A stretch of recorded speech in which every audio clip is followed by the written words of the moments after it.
नमस्कार, मैं आपके साथ प्राची गोलियानी और आप देख रहे हैं VK news Madhya Pradesh. Corona ने जहां दुनिया के कई देशों को हिलाकर रख दिया, दुनिया की अर्थव्यवस्था को बर्बाद कर दिया और कई संस्थानों, व्यक्तियों और देशों को दशकों पीछे धकेल दिया, लाखों लोगों को अपनी जान गंवानी पड़ी। ऐसे भीषण महामारी में भी कुछ लोगों ने भ्रष्टाचार का साथ नहीं छोड़ा और लोगों की मदद करने की बजाय उनके निवालों पर ही डाका डाल दिया। सुनकर ही हैरानी होती है कि जब देश का हर इंसान एक दूसरे की मदद के लिए लगा हुआ था, तो ऐसे वक्त में ये कौन लोग थे जो गरीब के राशन पर डाका डाल रहे थे और अपनी तिजोरियां भर रहे थे। लेकिन ये सच है, मामला मध्य प्रदेश से सामने आया है, जहां कि सरकार और खुद सीएम भ्रष्टाचार के खिलाफ सख्त हो चुके हैं और माफियों के साथ ऐसे भ्रष्ट अफसरों पर भी कार्रवाई की चेतावनी दे चुके हैं। दरअसल कोरोना काल में जब लोगों के पास रोजगार नहीं था और लोगों को खाने के लाले पड़ रहे थे, ऐसे वक्त में सरकार ने मदद के लिए हाथ बढ़ाया था और लोगों को मुफ्त में राशन मुहैया कराया था। लेकिन इस आपदा में भी लोगों ने पैसा कमाने का अवसर खोज लिया और गरीबों के निवालों को ही निगल गए। मामला अब सामने आया कि सरकार ने तो गरीबों के नाम पर राशन जारी कर दिया था, लेकिन राशन उन तक पहुंचा ही नहीं। तो सवाल ये उठता है कि ये राशन गया तो गया कहां?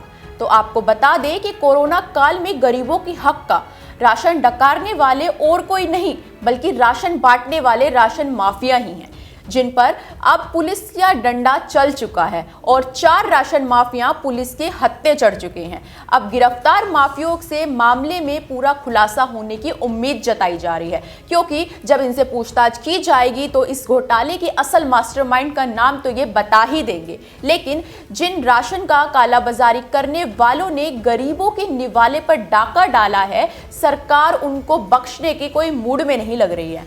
प्रशासन ने इन माफियों की संपत्ति कुर्की कर तैयार कर ली है, जिससे नीलाम कर घोटाले के 80 लाख रुपए की राशि वसूली जा सके। जानकारी के मुताबिक गरीबों का अनाज लूटकर राशन माफिया बने दावे परिवार के 12 सदस्य इस घोटाले में शामिल थे।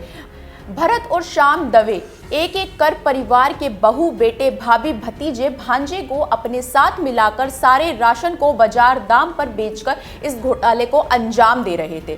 इसके बाद इसका सारा पैसा रियल एस्टेट सेक्टर और दूसरे कारोबार में लगाया गया। सरकारी राशन की दुकानों के जरिए बांटे जाने वाले राशन की काला बाजारी के मामले में प्रशासन को शुरुआती जांच में 10 करोड़ की प्रॉपर्टी के बारे में अभी तक पता लग चुका है। सरकारी राशन की दुकानें चलाने वाले व्यक्ति को सरकार हर एक क्विंटल अनाज के पीछे 70 रुपए की कमीशन देती है।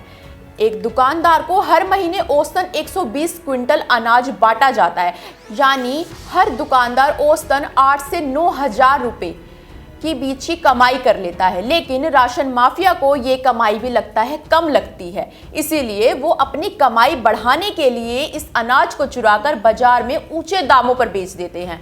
घोटाले की जांच में सामने आया कि यह औसतन हर दुकान से करीब 20 क्विंटल अनाज, यानी सरकार से बांटने के लिए आए अनाज का करीब 15 से 20% डाइवर्ट कर बाजारों में बेच दिया करते थे, जिसकी औसत कीमत 40 से 50 हजार रुपए प्रति महीना है। इस तरह राशन माफिया ने हर महीने इन दुकान से हजारों रुपए का घोटाला किया। इंदौर की सिर्फ 12 दुकानों में करीब 80 लाख रुपए की गड़बड़ी की पकड़ी गई है। हद ये है कि प्रभारी फूड कंट्रोल आरसी मीना कार्रवाई की बजाय टीम को धमकाकर इन पर अंकुश लगाने के लिए रोकती रही। जिले में भी 120 दुकानों पर राशन माफिया भरत दवे का दखल सामने आया है। इस हिसाब से अप्रैल से अब तक 20 से 25 करोड़ के घपले की आशंका जताई जा रही है। मामले में प्रशासन ने 31 लोगों पर एफआईआर दर्ज करवाई है।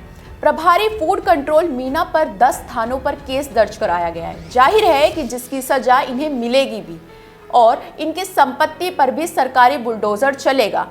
आप अपनी राय दीजिए कि ऐसे भ्रष्टाचारियों को क्या सजा देनी चाहिए।